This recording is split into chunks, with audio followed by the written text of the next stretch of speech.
Simon, tu vas nous parler de natalisme. Ouais, alors en gros, je suis tombé sur un article de Business Insider il y a pas longtemps qui était passionnant et je me suis dit que ça pourrait vous intéresser. Déjà, je vais commencer par une question. Est-ce que vous savez, parce qu'on voit souvent que ça passe un peu partout sur les réseaux, combien d'enfants a Elon Musk? Elle est un peu à la louche. Plus de 8. 6 là, plus de 8, ouais, mais un chiffre précis. J'allais dire 8, mais. 11. 7. 11 et 7. Ok, tu gagnes à un point près, il en a 10. Il a 10 gosses. Ouais, il en a eu 10. En gros, de 2000 à 2008, il a eu avec Justine Wilson, sa première femme, il en a eu 6. Ensuite, il a été avec Tallulah Riley, qui est une actrice qui est notamment dans Game of Thrones, mais il n'a pas eu d'enfant avec elle. Ouais. Ensuite, il a eu 2 enfants avec Grimes, qui est donc la chanteuse qu'on connaît tous. Il y a celui qui a le nom bizarre, XAE12 quelque chose. Un autre qui s'appelle Exa Dark Sideral, un truc comme ça. Enfin, c'est une couleur d'iPhone, quoi. Et ensuite, il en a eu 2 autres avec une de ses cadres chez Neuralink, donc une entreprise qu'il possède, qui s'appelle, que je retrouve le nom, Shivon Zilis, et c'est des jumeaux, et on l'a appris il y a pas longtemps. Okay. Et donc moi, je me suis dit, c'est trop bizarre, parce que ce mec-là, il est occupé à faire 75 tweets par seconde, il a genre 4 multinationales à gérer, oui. Et donc, comment ça se fait que ce mec, et pourquoi ce mec a autant d'enfants, sachant qu'il est ultra occupé? D'autant plus qu'en plus, ça va contre le stéréotype qui dit, il y a une... Enfin, c'est un préconçu qu'on a, qui dit que plus on est aisé, plus on est riche, plus on est un pays développé, moins on a tendance à faire d'enfants. C'est d'ailleurs le pitch de Idiocratie, un film qui est sorti, une comédie qui est sortie en 2007, qui est très connu, qui prend ce pitch-là. En réalité, d'ailleurs, pour démonter un peu ce truc-là, c'est pas réellement vrai. En vrai, c'est souvent les classes moyennes qui ont de moins en moins d'enfants, mais les ultra riches et les ultra pauvres en ont eux en revanche beaucoup. Okay. Bref, donc j'arrive là-dessus et je me dis pourquoi, et en fait c'est parce que Elon Musk, lui, il croit dur comme fer à Idiocratie et à l'espèce de prophétie que ça dépeint. Et en fait, il veut complètement lutter contre ça, et c'est un espèce de phénomène qui est en train d'émerger dans la Silicon Valley, qui s'appelle le pronatalisme, et tous les turbomilliardaires de la Silicon Valley commencent à s'y mettre, c'est assez ouf. Ah, donc c'est genre conscient? Ah oui, bien sûr, c'est complètement volontaire de ce bien sûr, et tu vas voir que ça va très loin, c'est assez glauque. De conserver les gènes, c'est pour... exactement. En gros, le pronatalisme, si tu veux, c'est un peu la saison 2 de l'immortalisme. L'immortalisme, c'était un truc qui était vachement en vogue ces dernières années et qui l'est toujours, par des gros milliardaires comme Jeff Bezos. On a les 2 cofondateurs de Google aussi, Larry Page et Sergey, j'ai perdu son nom. Larry Page, il a investi dans une startup qui s'appelle Calico, qui promet d'éventuellement devenir immortel. On a exactement Larry Ellison, qui est le cofondateur d'Oracle, Peter Thiel de PayPal. Donc c'est des gens qui mettent beaucoup de l'argent, enfin qui ont mis beaucoup d'argent pour essayer de devenir immortel. Et en fait, on s'est rendu compte que factuellement, c'est possible. On va peut-être pouvoir un jour défier la mort. Il y a déjà des organismes sur Terre qui sont immortels, etc. Mais ils se sont aussi rendus compte que ils sont déjà vieux et ils seront peut-être morts. Ça va être tendu. Peut-être investi un peu tard là. Faut se dépêcher. Ils s'y sont mis un chouïa tard. Et du coup, ces gens-là qui croient dur comme fer à l'héritabilité des gènes, qu'en fait la solution pour continuer quelque part d'exister et de transmettre qui ils sont, c'est d'avoir beaucoup d'enfants et donc de procréer à mort. Le truc, c'est que ces gens-là, pour transmettre leur ADN, ils parlent pas beaucoup, très peu dans les médias, les pronatalistes qui considèrent que voilà, il faut qu'ils perpétuent leur génie, entre guillemets, leur ADN à mort. Sauf que Business Insider, qui sont très forts, ont réussi à aller interviewer un couple, Malcolm et Simon Collins, qui sont un peu les représentants des pronatalistes dans la Silicon Valley. Voilà, ils ont la tête de l'emploi. C'est très, ils ont la tête de l'emploi en fait. Et donc en fait, eux, ils assument sans trop sourciller qu'en gros, ils croient que on est dans une chute du taux de natalité en Occident et que donc l'Amérique du Nord et l'Europe, on est en train de subir une espèce d'extinction, je cite, une extinction des cultures, l'effondrement des économies, en fin de compte, l'effondrement de la civilisation. Rien que ça. Et donc pour eux, se multiplier... Le grand remplacement, quoi. Ils fument du crack. Alors, tu vas voir, parce qu'après, on va parler de justement... le taux de natalité dans le monde il va bien, donc c'est eux où il y a un truc sous-jacent qui est un peu glauque, et donc eux en fait ce sont un peu les dessous de Elon Musk qui est la grosse figure de proue, et en dessous t'as plein de fortunes comme eux qui sont très riches, qui viennent de la Silicon Valley, qui promeuvent ce truc là. Elon Musk notamment, il avait tweeté en août 2022 un tweet où il disait qu'en gros, carrément pour vous dire dans quel mindset sont ces gens là, qu'en fait l'effondrement de la population mondiale dû à un faible taux de natalité, ça serait pire que le changement climatique. Donc le mec est en roue libre absolue. Et donc Business Insider finissent par réussir à avoir une interview avec ces fameux pronatalistes. Donc ils vont voir Malcolm et Simon Collins qui acceptent de parler. Et là, dans l'article, on a des phrases un peu genre lunaires. En gros, Malcolm et Simon Collins, avant même d'accueillir le journaliste de Business Insider chez eux, ils se sont renseignés un peu sur son background. Voilà, c'est ça l'article. Ils se sont rendus compte que le mec, il avait un peu d'argent. Il était apparemment un peu beau gosse, il était éduqué, un peu blanc aussi. Et ils lui ont dit, écoute, si tu veux, t'es pas encore venu chez nous, mais on va te mettre sur une liste, si ça t'intéresse. T'es célibataire, on va te mettre sur une liste de gens performants. Donc vous voyez un peu la logique dans laquelle ils sont. En fait, eux, C'est ils du veulent. Elite Rencontre plus. C'est voilà. En gros, lui, il vient faire un article, il se retrouve sur Tinder, Toi, t'es bien, toi. Tinder d'élite. Tu vois, c'est n'importe quoi.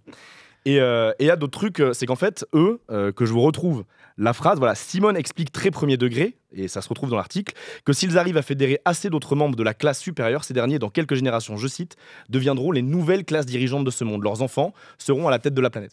Et ils ont fait le calcul, et là, vous allez voir à quel point ça part loin. Déjà, rien que faire le calcul, c'est une dinguerie. Qu'en gros, actuellement, les Collins, ils ont 3 enfants. Je crois que Thorsten, il y en a un qui s'appelle Octavian et Titan Invictus. Me demandez pas pourquoi ils aiment bien avoir des noms chelous avec leurs gosses. En mais, plus. Et en gros, ils ont fait le calcul que si ces 3 enfants-là s'engagent à avoir 8 enfants chacun, et que leurs 8 enfants chacun s'amusent à avoir 8 enfants, bref, on fait des multiples de 8 à l'infini, pendant 11 générations, si on considère, vous me dites si je vous perds, qu'une génération c'est 25 ans, donc en gros 275 ans, dans un peu moins de 300 D'ici là, ans, c'est fini. Hein. peut-être, mais en tout cas, ils ont fait le calcul que dans un peu moins de 300 ans, si tous les enfants des enfants s'engagent à avoir 8 enfants chacun, ils dépassent la population mondiale. On est là, tu vois. Donc ils font ces calculs-là. La génération Oui, Collins fait, s'imagine Genghis Khan, tu vois. Genre, Donc vraiment, c'est de la qualité mixée à de la quantité en masse. Et, Ils veulent juste, en c'est les gros, nobles qui se marient avec les nobles 2.0. en gros, c'est ça. Hyper c'est- prolifique. Tout le monde monde doit considère, participer. en fait, si tu veux, que la société occidentale, ce qui est très grave en vrai, c'est quand même ultra chaud de penser ça, que la société occidentale est en déclin parce que, en gros, on se reproduirait plus assez, nous, en Amérique du Nord et en Europe, et que du coup, c'est un peu leur rôle à eux, si tu veux, de prendre à bas le corps ce problème. Les et chiffres voilà.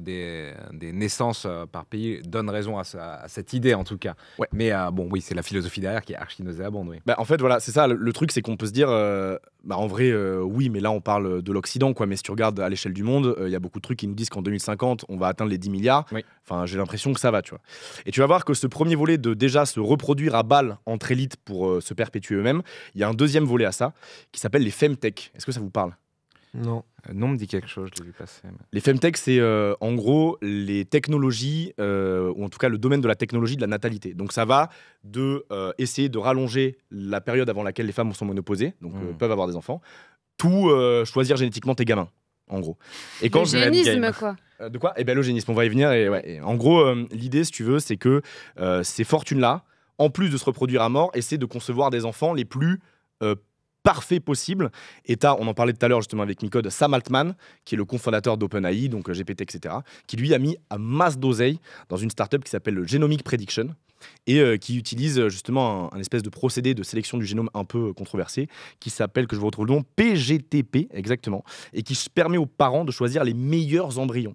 Bref, vous voyez... Custom, quoi. Voilà, c'est ça. En gros, tu choisis un petit peu quel type d'enfant tu veux. Est-ce que tu veux limiter les risques d'attaque cardiaque, les risques de diabète, enfin, tu vois. Faire du sein à 25%. Ah non, mais c'est assez ouf à quel point ils vont loin. Et ce procédé-là, le PGT, est le ploïde. ultra controversé, quoi.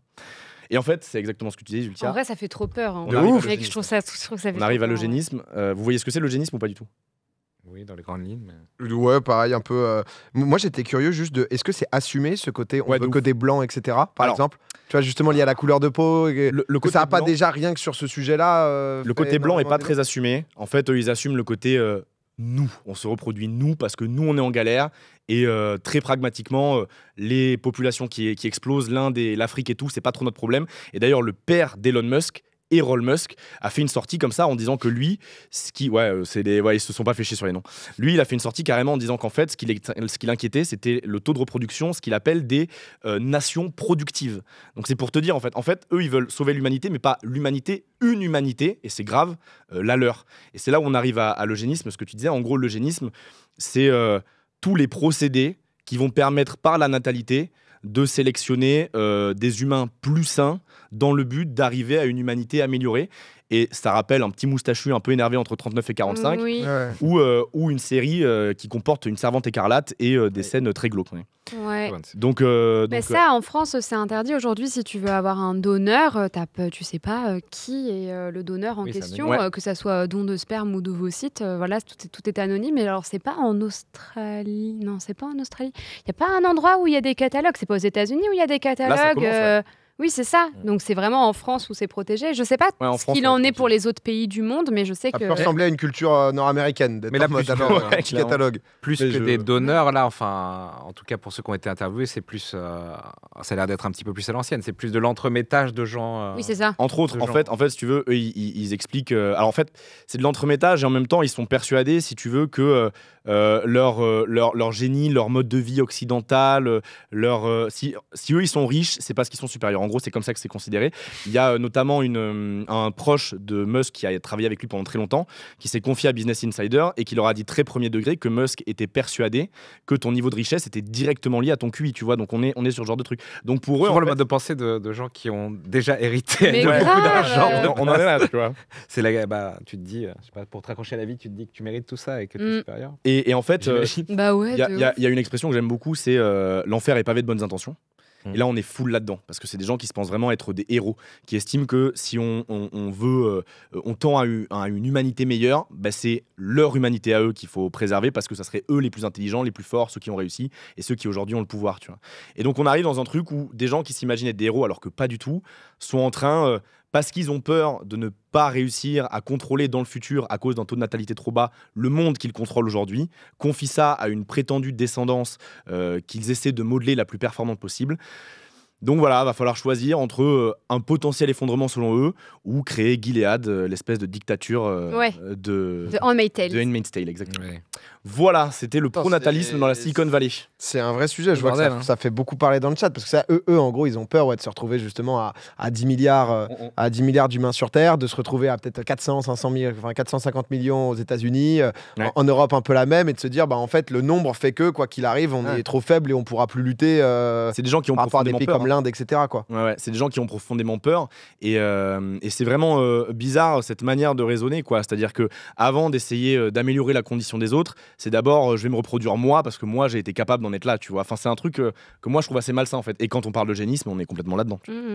De toute façon, c'est ça qui est effrayant aussi, c'est-à-dire que toutes les clés, entre guillemets, des clés majeures du futur de l'humanité, que ça soit justement au niveau de l'immortalité, de la survivabilité, des avantages et du contrôle des monopoles, finalement, on a l'impression que oui, ça appartient vraiment à un de plus en plus petit cercle de gens qui sont auto-convaincus d'être les messies. Ouais, c'est ça. Et les messies, les détenteurs de l'humanité pour l'avenir. Mais tu vois, il y a le même mec qui a confié à Business Insider que Musk était persuadé que le QI était relié à la richesse, etc.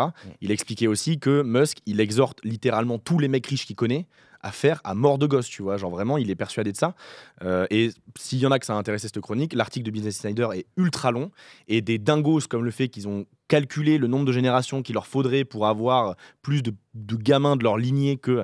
Enfin, l'article en est blindé, quoi. Et eux, ils te disent ça normal, genre, bah oui, on défend juste notre C'est terrifiant, hein, franchement. Ouais, c'est voilà. c'est fou que ça soit le quotidien de ça. Enfin, c'est tellement, j'avoue que tellement loin et tout, mais j'avoue que c'est un sujet qui est passionnant, quoi. Et tous là-dedans, comme ce sont souvent des mecs qui sont au minima millionnaires, au maximum milliardaires, ils mettent tous à mort d'argent dans la femtech. Les femtech, donc pouvoir sélectionner ses gosses, rallonger de ouf la ménopause, cryogéniser ses embryons à mort, tu vois, à défaut de pouvoir être immortels parce qu'ils n'auront pas le temps. De pouvoir durer ou faire durer des générations de soit ils custom leur gosse, je deviens fou. Ah bah c'est vraiment ça. Ouais. Hein. Et là t'as ce truc justement, on en parlait, mais ouais, non, ça fait longtemps, même les stars, les très très riches, etc. de pouvoir conserver tout type de choses. J'avoue que c'est putain, entre ça et Elia, on est foutus les gars. Bordel. Ah oui, c'est l'apocalypse. Pip my gosse. Il y avait un tweet qui était passé qui parlait de Bienvenue à Gattaca. Ah mais Pas 100%. vu, très très bon film, Ouais. avec Ethan Hawke et Uma Thurman, il me semble, Je l'ai pas vu. et aussi Jude Law. C'est quoi le pitch? Le pitch, alors de souvenir, en gros, c'est pour aller dans l'espace pour une mission spatiale. Il y a Ethan Hawke qui veut faire partie d'un équipage justement qui a le privilège de pouvoir y aller. Le problème, c'est que pour pouvoir y aller, il faut être génétiquement parfait, passer tous les tests et entre guillemets être une machine de guerre, ce qu'il n'est pas parce qu'il a des soucis de santé divers. Et du coup, je vais pas tout spoiler, mais du coup, il va trouver un moyen, notamment avec la rencontre de Jude Law, pour essayer d'outrepasser ces tests. D'accord. Voilà. Ah, il y a la bande-annonce là si vous voulez. Non mais merci beaucoup Simon. Bah avec C'est vraiment plaisir, un sujet passionnant. Je sais que ça vous intéresserait. Donc, Bah clairement, honnêtement. Mais j'avoue qu'avec Je le suis combo estomaqué. Nicode et moi, j'avoue qu'on est. Ah ouais, non mais on est bien. intéressant, vraiment on plonge quand c'est l'émission à 18h super, pour s'accrocher. Je peux vous dire qu'il y en a qui sont dans le métro, faut pas arriver au milieu quoi. C'est ce qui se passe.